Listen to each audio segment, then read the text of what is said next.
In September of 1986, a Dutchman walked into a former tire retreading plant on John Street in downtown Toronto and decided it was a perfect place to make beer. That decision was either an act of visionary genius or remarkable stubbornness. And for nearly 4 decades, the answer changed depending on which year you were standing in. His name was Roel Bramer. His brewery was called the Amsterdam Brasserie and Brewpub. And on the night it opened its doors, Toronto had never seen anything like it. The question nobody thought to ask in 1986, the question that only becomes visible in hindsight, looking back across nearly 4 decades of expansion, reinvention, award-winning beer, waterfront real estate, and eventually a 44 million Canadian dollar sale to a Danish conglomerate, is a simple one. At what point did the Amsterdam Brewing Company stop being the insurgent and start becoming the thing it had always been fighting against?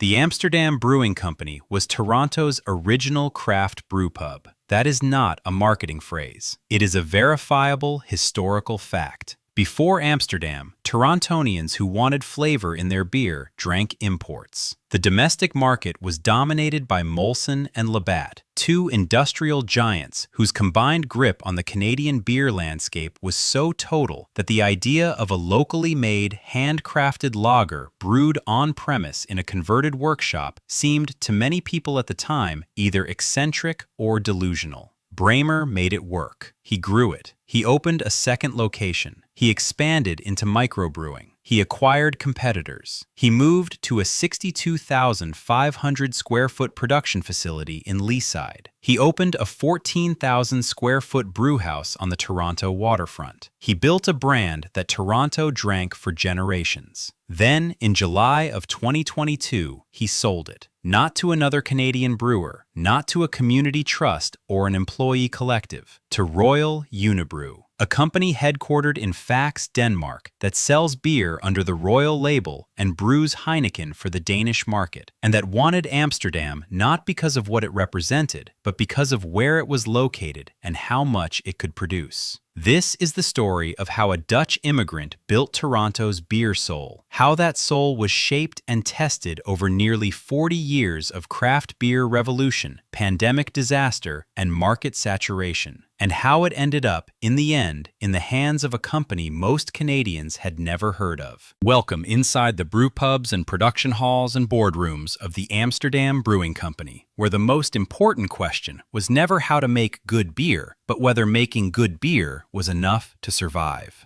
Hello everyone. Before we start, make sure to like and subscribe to the channel and leave a comment with where you're from and what time you're watching. We really appreciate every single one of you who makes this channel possible.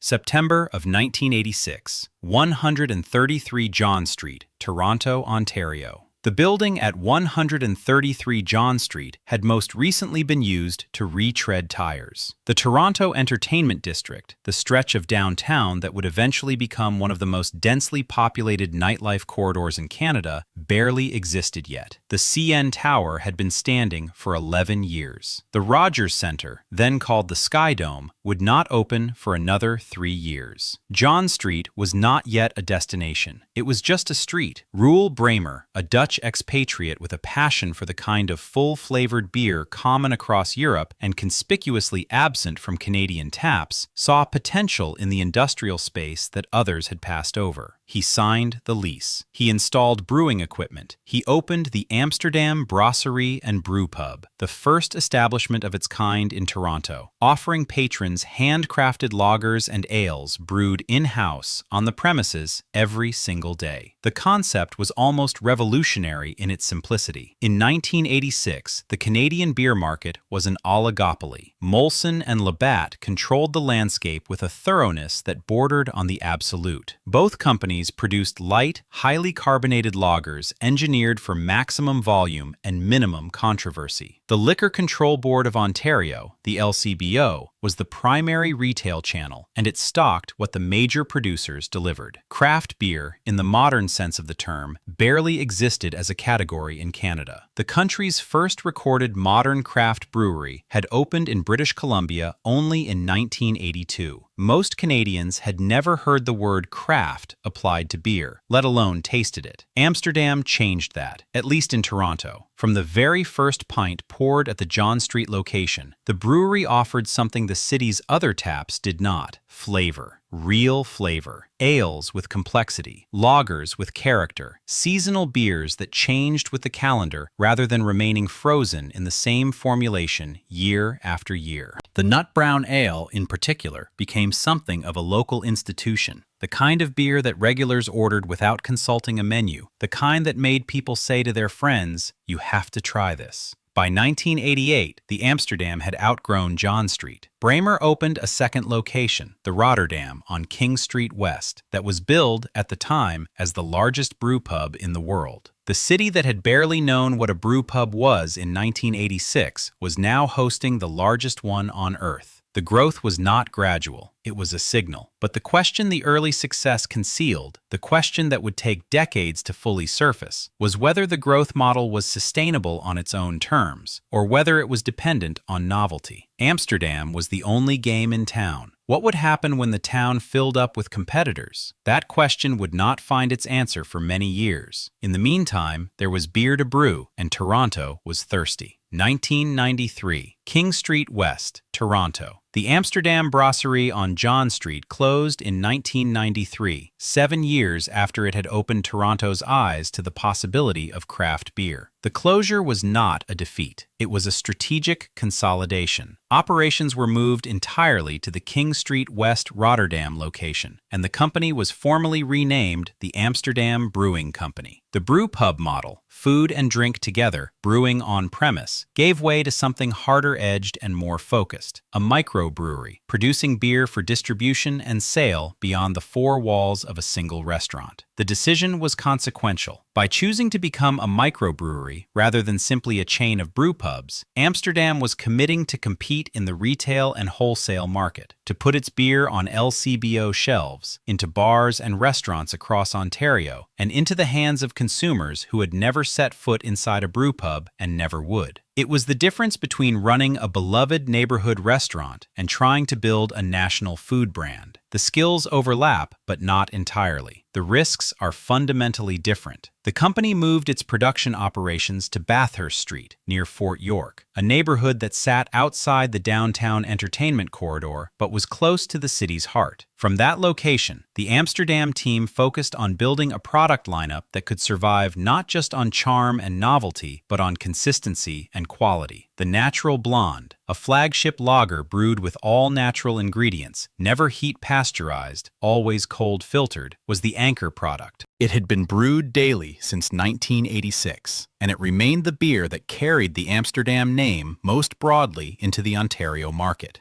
In 2003, Amsterdam made its first significant acquisition. The company purchased Kawartha Lakes Brewing of Peterborough, Ontario, a regional brewer that produced a portfolio of ales and wheat beers under the KLB brand. KLB Raspberry Wheat, KLB IPA, KLB Nut Brown, and KLB Cream Ale. The acquisition brought both additional production capacity and a new brewmaster, Ian McCustra, who would go on to define Amsterdam's brewing identity for the years that followed. McCustra was exactly the kind of brewmaster that a craft brewery at a strategic crossroads needed. Under his direction, Amsterdam's product lineup was radically rethought. By the early 2010s, only 3 of the brewery's 9 year-round offerings had existed before 2010. New styles appeared: farmhouse ales, barrel-aged specials, experimental beers under the Adventure Brew label that changed with each release. The brewery that had survived on the Blonde Lager and the Nut Brown Ale for 15 years was finding a new creative gear. The most important new product was the Bone Shaker, an unfiltered, naturally carbonated India Pale Ale brewed with Amarillo hops through a continuous 90-minute hopping process, running to 65 IBUs and 7.1% alcohol by volume. The Bone Shaker was not a beer for the faint of hop.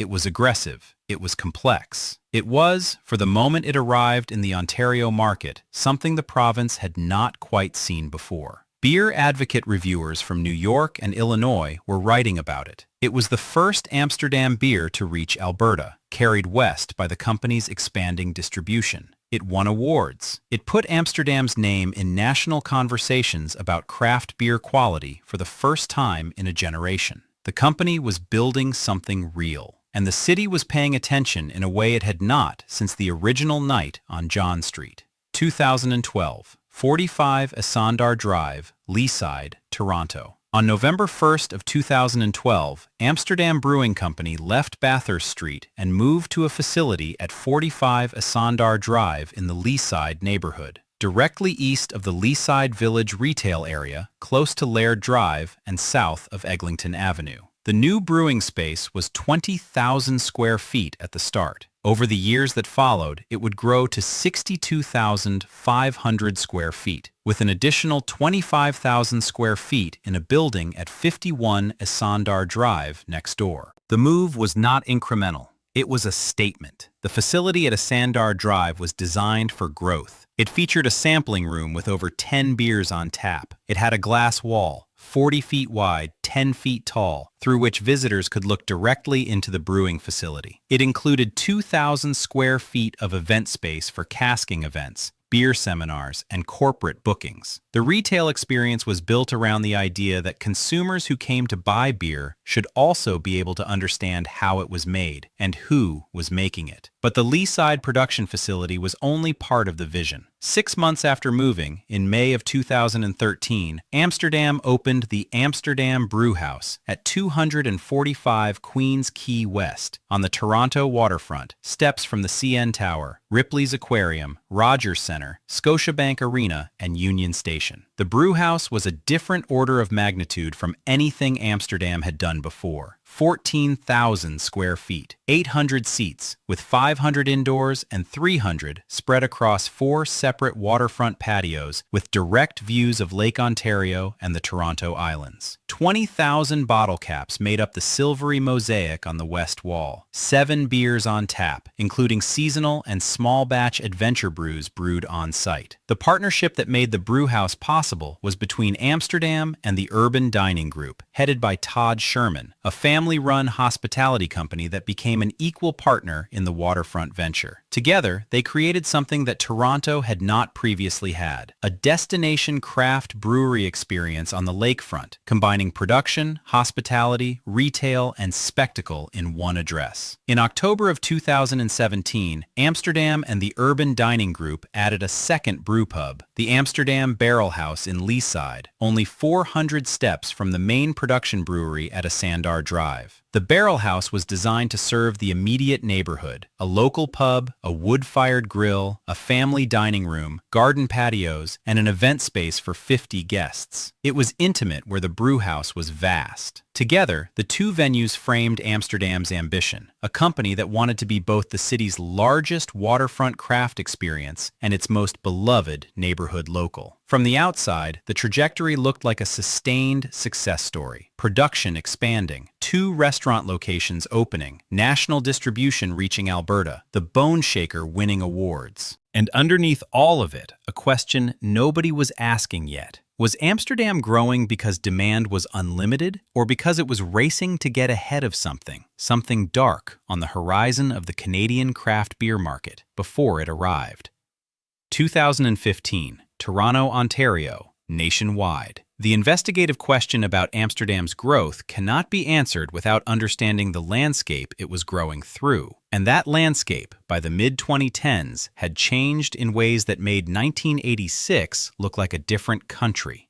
In 1986, when Roel Bramer opened the Amsterdam Brasserie on John Street, there were fewer than 50 craft breweries in all of Canada. The category barely existed. Amsterdam was not competing against a crowded field. It was creating the field. By 2015, that field had become a stadium. The number of craft breweries in Canada had been growing at explosive rates for more than a decade, driven by relaxed licensing rules, consumer enthusiasm, the growth of foodie culture, and the genuine appeal of locally made, flavor-forward beer as an alternative to mass-market lagers. Ontario alone had seen the number of licensed craft brewers climb year after year. By 2017, Canada had 676 craft breweries. By 2022, that number had reached 1,165, a growth of over 72% in just 5 years. The problem was not that the new breweries were bad. Many of them were excellent. The problem was what 1,165 craft breweries did to the economics of being a craft brewery. Shelf space at the LCBO is finite.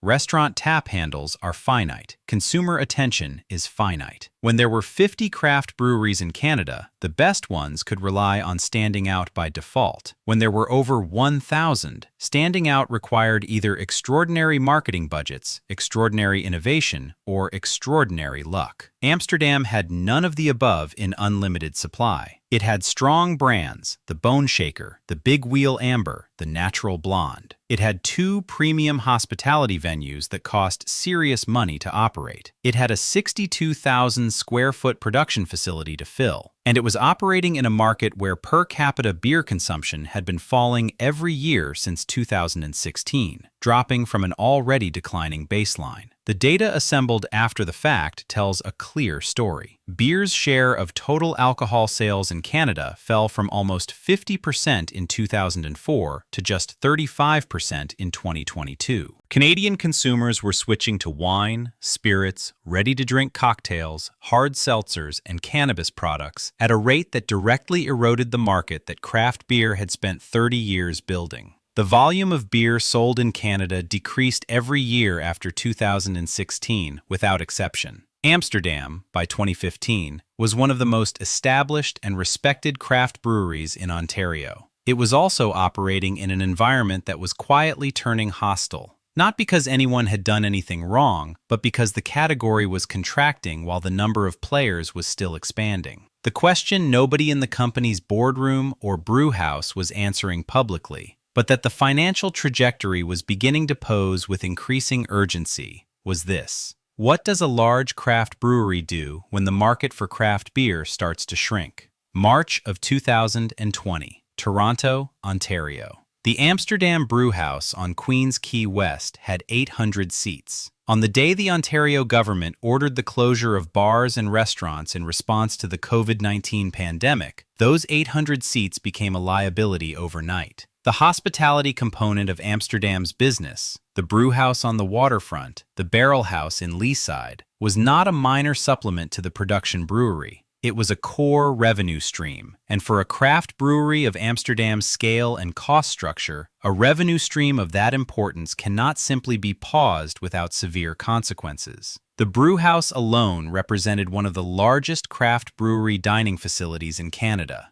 On a busy summer weekend, with the patio open and the Toronto waterfront buzzing with foot traffic, it could seat hundreds of people simultaneously. That scenario vanished on March 17th of 2020 and did not fully return for well over a year. The pandemic's impact on Canadian breweries was documented in detail. The Globe and Mail reported that craft breweries across the country were among the businesses most severely affected by the rolling cycles of closure, reopening, and restriction. The closure of bars and restaurants eliminated the draft beer market almost entirely, and for Ontario craft breweries, draft sales represented a disproportionately large share of revenue. Beer Canada noted that consumer patterns shifted dramatically to take-home formats, which helped those breweries with strong retail products but could not compensate for lost hospitality revenue. For Amsterdam, the pandemic combined 2 separate crises simultaneously. The production brewery, with its 62,000 square foot facility, its staff, its equipment, its aluminum can contracts, its distribution agreements, continued generating costs regardless of demand. The hospitality venues, which had been a key driver of brand visibility and direct consumer revenue, were legally unable to operate at any significant capacity for extended periods. The industry data that emerged from this period was stark. Small craft breweries with annual revenues below 1 million Canadian dollars, which accounted for 95% of all craft breweries in Canada, according to the Canadian Craft Brewers Association, faced existential pressure. For larger operators like Amsterdam, with revenues around 34 million Canadian dollars annually, the situation was different in scale, but similar in character. The cost structure of a large format craft brewery does not compress gracefully when revenue disappears. In the background of all of this, another pressure was building that had nothing to do with the pandemic. The cost of aluminum cans, which accounted for approximately 10% of craft brewers' total input costs, the single largest category, increased approximately 40% over a 2-year period. Cardboard and grain costs increased even more sharply. A report commissioned by the Ontario Craft Brewers in 2022 documented the scale of the inflationary hit. These were costs that could not be easily passed to consumers in a market where competition was intense and price sensitivity was high. By the end of 2021, Amsterdam was a company with strong brands, a large production facility, 2 premium hospitality venues, and a balance sheet that reflected 2 years of compounding pressure from a global pandemic, rising input costs, and a structural decline in per capita beer consumption that showed no sign of reversing. Something had to give. The question was, what would it be? 2022, Ontario, Canada. The investigation into what happened to Amsterdam requires understanding the category-level crisis that was becoming undeniable by 2022. It was not, in the end, a story about a single brewery making wrong decisions. It was a story about an entire industry that had grown far faster than the market could sustainably support. Between 2017 and 2022, the number of craft breweries in Canada climbed from 676 to 1,165. That is an increase of 72% in 5 years. Over the same period, the volume of beer sold in Canada was declining every single year. Per capita consumption dropped to 65.1 liters in 2022. A 27% decline since 2008. The mathematics of this situation were not complicated. More producers, less product being consumed. The inevitable result was market saturation, inventory buildup, and price pressure. Farm Credit Canada, the federal agricultural lending institution, forecast a decline of 4.4% in brewery sales for 2023, representing approximately 300 million Canadian dollars in lost revenue across the sector. The Canadian Craft Brewers Association warned publicly that between 10 and 20% of Canadian craft breweries could face closure. In fiscal 2022, the year ending March 31st, the number of breweries in Ontario actually decreased for the first time since the craft beer boom had begun, from 432 to 427. A small number, but a first. For Amsterdam, the market saturation problem manifested in specific, concrete ways. The Bone Shaker IPA, once the beer that made Ontario craft beer enthusiasts pay attention, the beer that had traveled to Alberta and earned reviews from American beer writers, was now one IPA among dozens available at any LCBO location. The Adventure Brew series, designed to showcase the brewhouse's range and innovation, was competing for attention against a blizzard of similarly positioned small batch offerings from every corner of the province. The Natural Blonde Lager, once a distinctive alternative to Molson and Labatt, now sat on shelves alongside competing craft lagers from breweries that had not existed when Amsterdam first brewed it in 1986. The hospitality venues faced their own saturation problem. Toronto's bar and restaurant market had expanded enormously in the years before the pandemic, and the post-pandemic recovery was uneven. The Canadian Restaurants Canada Industry Association recorded a 55% increase in hospitality sector insolvencies in the first half of 2023 compared to the same period in 2022. The businesses that survived were often those that had found ways to reduce their cost structures: smaller spaces, leaner menus, reduced staff. The Amsterdam Brewhouse at 800 seats, with 4 waterfront patios, a full kitchen, and a functioning craft microbrewery visible through a glass wall, was the opposite of lean.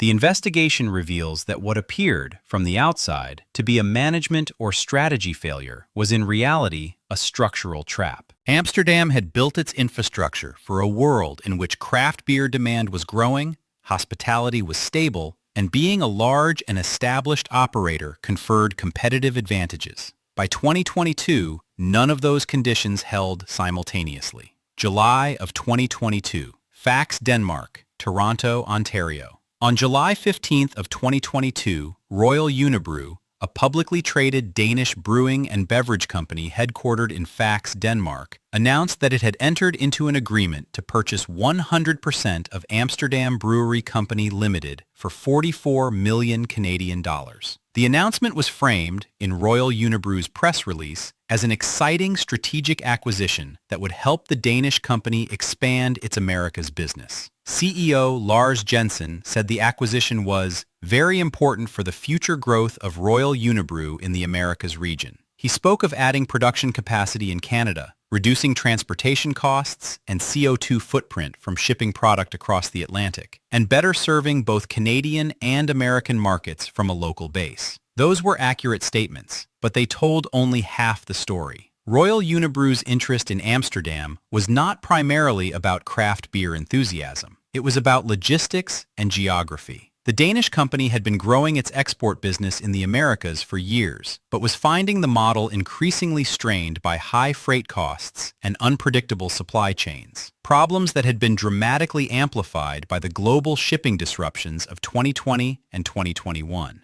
Having a local production facility that could fill orders for Canadian and American customers without crossing the Atlantic solved a specific operational problem. Amsterdam's Leaside facility, 62,500 square feet of production capacity, close to the American border in Canada's largest city, was the solution to a logistics equation. The price paid tells its own story. Amsterdam Brewery Company Limited had normalized revenue of approximately 34 million Canadian dollars annually and a normalized EBITDA, earnings before interest, taxes, depreciation, and amortization, of approximately 5 million Canadian dollars. The enterprise value of 44 million Canadian dollars represented roughly 8.8 times normalized EBITDA. For a craft brewery with premium waterfront hospitality assets, strong brand recognition in its home market, and over 35 years of established history, this was not an extravagant valuation. It was a fair price, perhaps even a modest one, for what Amsterdam had built. What the valuation reflected was the state of the Canadian craft beer market in 2022.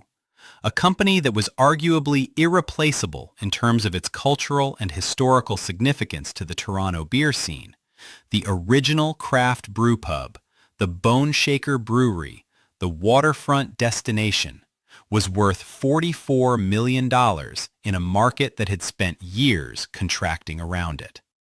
The deal closed on September 15th of 2022. Amsterdam Brewing Company was no longer independent.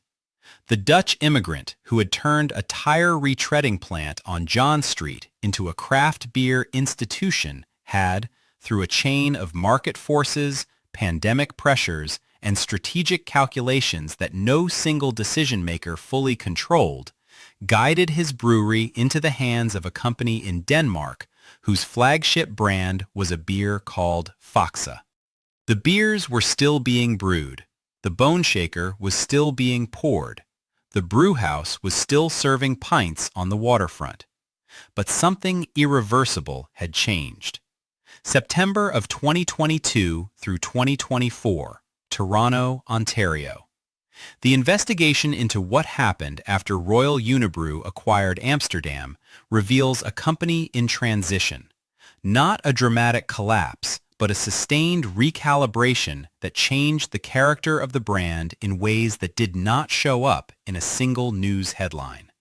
Royal Unibrew's stated intention was to use Amsterdam's production capacity to supply not just its own growing portfolio of Canadian sales, but also to supplement its American market from a local base.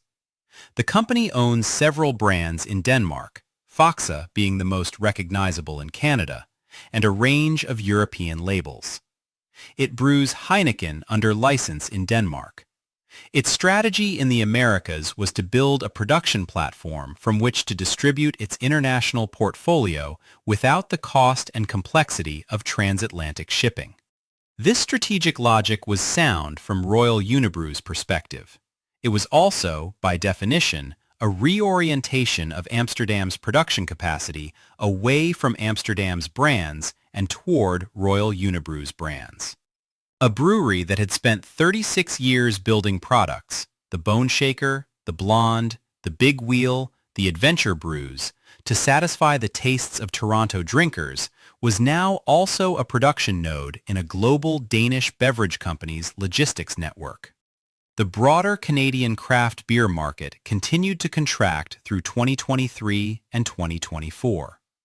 Beer Canada documented ongoing declines in per capita consumption. The number of craft breweries across Canada began to shrink for the first time in the category's modern history, falling by 3.4% in 2024 and by 2.9% in 2025. The Canadian Craft Brewers Association reported that between 10 and 20% of craft breweries across the country were at risk. CBC News documented individual closures from British Columbia to Ontario. Breweries that had opened in the boom years of the 2010s and could not survive the combined pressure of rising costs, declining demand, and restaurant sector instability. Against this backdrop, Amsterdam operated its 2 hospitality venues, maintained its production facility, and continued brewing and distributing its core lineup. The Bone Shaker remained on LCBO shelves. The Brew House continued serving pints on the waterfront. The Barrel House remained open in Leaside. The brand had not disappeared. It had been absorbed. The question the investigation must ask is whether the sale was a failure or a rescue. The honest answer is that it was both, simultaneously. It was a failure in the sense that an institution built on the premise of independence, the original craft brew pub, the scrappy Dutch immigrant's dream, the brewery that showed Toronto what beer could taste like when someone actually cared, had been unable to sustain that independence through a combination of market saturation, pandemic damage, and structural cost pressures. And it was a rescue in the sense that without Royal Unibrew's 44 million Canadian dollars, the alternative might have been worse. 2023 to 2025, Canada nationwide. The pattern that swallowed Amsterdam was not unique to Amsterdam. It was playing out across the country at different speeds and scales, in ways that the Canadian Craft Brewers Association had been warning about for years. Between 2017 and 2022, the number of craft breweries in Canada more than doubled. The excitement was real, and for many of the early entrants, Amsterdam included, the market rewards were real. But the model that made craft brewing attractive was fundamentally dependent on continued growth in consumer demand for craft beer. When that demand flattened and then reversed, the math turned brutal. A brewery is not a website. You cannot scale it down with a few lines of code. It has physical infrastructure, fermenters, canning lines, refrigeration systems, staff, leases, that generates fixed costs regardless of how many barrels you sell. When demand contracts by 10 or 20%, the revenue falls by 10 or 20%. The fixed costs do not fall proportionally. The margin collapses faster than the volume.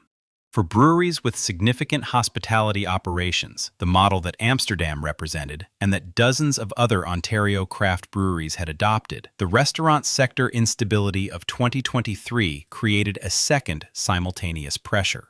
Restaurants Canada documented a 55% increase in sector insolvencies in the first half of 2023. Rising rents, higher staffing costs, and consumers pulling back on discretionary spending all hit hospitality businesses simultaneously. An 800-seat waterfront restaurant with wood-fired grills and craft beer was both an asset and an enormous operational burden. By 2024, the contraction was undeniable. The number of breweries in Canada declined by 3.4% in 2024, the second consecutive year of decline after a decade of continuous growth. Closures were being reported from every province. CBC News documented multiple individual brewery closures, including operations that had invested millions in new facilities only years before. The Canadian Craft Brewers Association Executive Director Christine Comeau publicly stated that between 10 and 20% of Canadian craft breweries could close, and called on the federal government to extend pandemic loan repayments and modernize excise tax structures for the category. The industry that had grown explosively from the mid-2000s through the mid-2010s had simply produced more breweries than the market could support. It was not a scandal, it was arithmetic. And Amsterdam, the original, the pioneer, the brewery that had introduced Toronto to craft beer in a tire retreading plant in 1986, was caught in the arithmetic along with every brewery that had opened its doors in the decades that followed. 2024, Toronto, Ontario. The Bone Shaker IPA is still being brewed. It is still being sold at the LCBO and in bars across Ontario. You can order it at the Amsterdam Brewhouse on Queens Quay West, sitting on one of the 4 patios with a direct view of Lake Ontario. It is still an unfiltered, naturally carbonated India Pale Ale, brewed with Amarillo hops through continuous hopping, running to approximately 65 to 80 IBUs depending on the current batch. It is still the beer that made Ontario craft beer enthusiasts pay attention when it first appeared.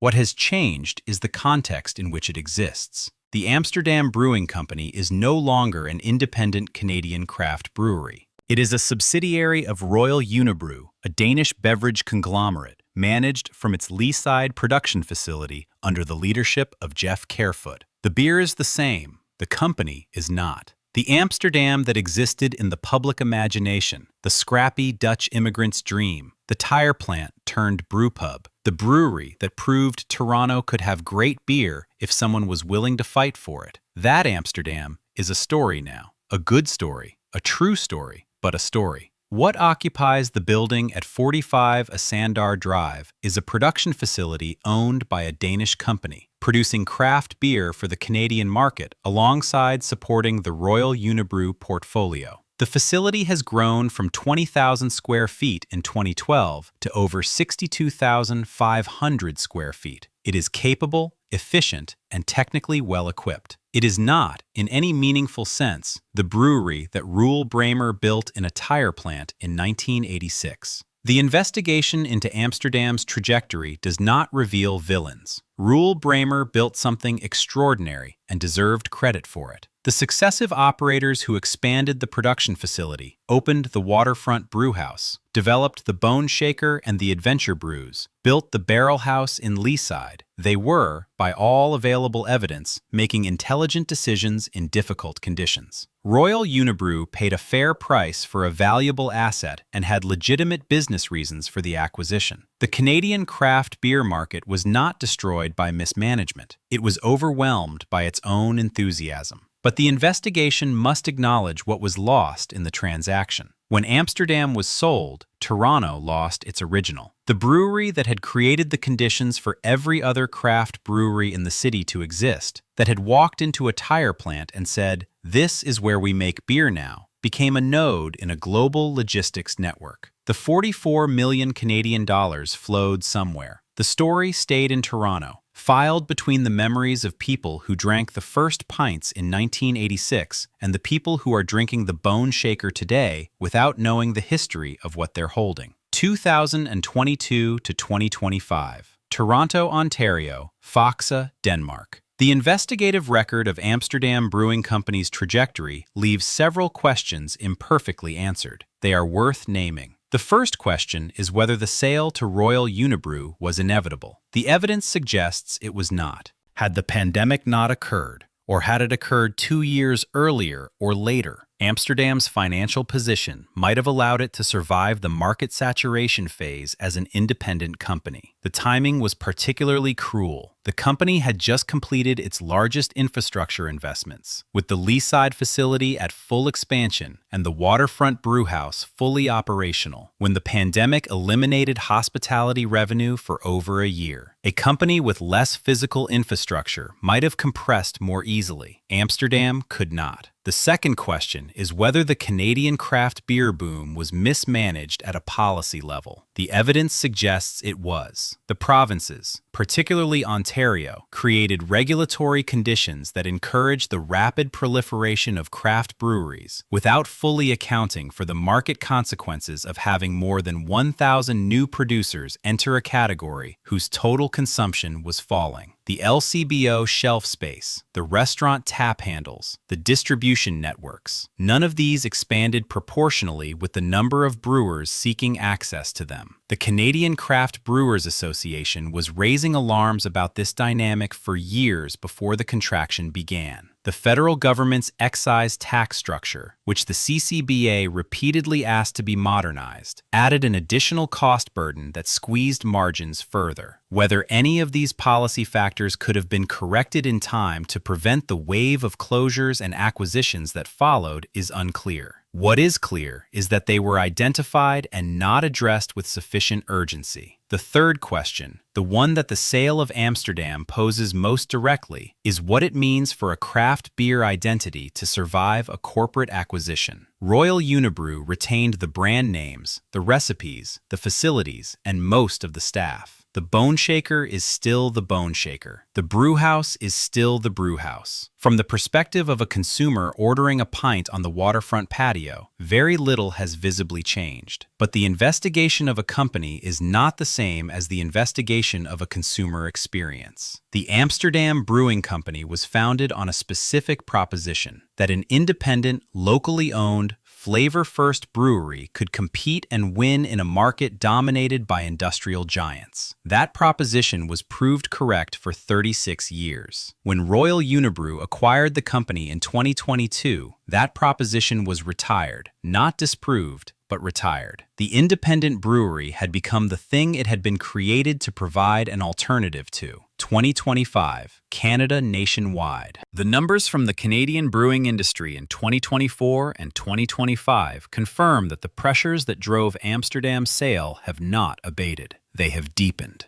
Canada's brewery industry revenue contracted at a compound annual growth rate of 5.9% over the 5 years through 2025, falling by approximately 0.7% in 2025 alone to reach 6 billion Canadian dollars. Per capita beer consumption remained in steady, long-term decline. The number of breweries in Canada fell by 2.9% in 2025, the third consecutive year of net decline after a decade of continuous growth. LCBO annual reports showed craft beer sales through Ontario stores declining in most years since 2021, with a modest upturn of 1.6% in 2025 providing limited relief. The Canadian Craft Brewers Association continued to press the federal government on excise tax reform and pandemic loan extension, arguing that the regulatory and fiscal environment was making an already difficult situation worse. Individual brewery closures continued to be reported across every province. A brewery that had invested in a new space and opened to the public in 2023 was documented by CBC News as shuttering in the spring of 2025, with the owner citing as causes everything that had gone wrong for Amsterdam in compressed, tragic form. Too much competition, too little margin, too many costs rising simultaneously. Meanwhile, Amsterdam's beers continued to appear on shelves and taps under the Royal Unibrew umbrella. The production facility in Leaside continued to brew. The brew house on Queen's Quay continued to serve pints with a lake view. The barrel house in Leaside remained open. From the street, walking past the clock tower visible from the highway, nothing about Amsterdam looked like a story of decline. But the investigation reveals that appearances are not the full story. The independent craft brewery, the revolutionary idea that a Dutch immigrant had carried from Amsterdam to a tire plant on John Street in 1986, had been absorbed into the global machinery that independent craft breweries were originally built to resist. The product survived, the identity was transformed. The question of whether that constitutes a collapse or a continuation depends on what you believe a brewery is fundamentally for. 2025, Toronto, Ontario. The brewhouse still has its 4 patios and its lake view.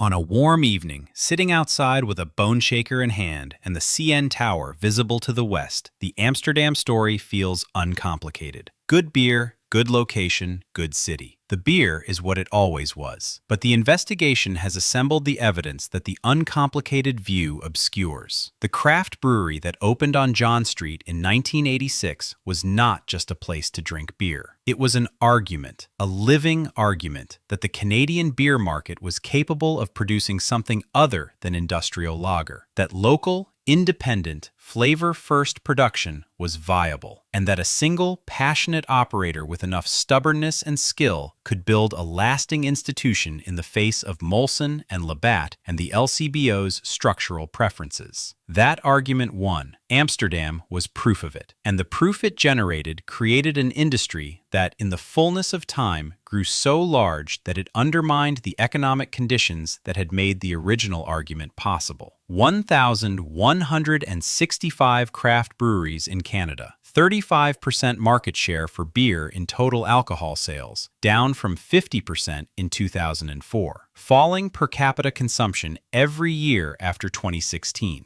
A pandemic that eliminated draft revenues for over a year. Rising aluminum costs, rising grain costs, a hospitality sector in structural crisis. Amsterdam survived all of this longer than many did. It is still operating. Its beers are still being brewed. But the price of survival was the sale of independence. And independence was, in some essential way, the point. The one thing the investigation cannot definitively answer is whether there was a better outcome available. Whether a different set of decisions, fewer hospitality investments, leaner infrastructure, earlier adjustment to the market contraction, could have allowed Amsterdam to remain independent through the storm. The evidence suggests it is possible, but the evidence also makes clear that the storm was severe, structural, and industry-wide. Surviving it independently would have required not just good management, but good fortune, in a quantity that is difficult to guarantee. What is certain is that when the Amsterdam Brewing Company was sold to Royal Unibrew on September 15th of 2022, something was lost that cannot be fully replaced by continued brewing under the same brand name.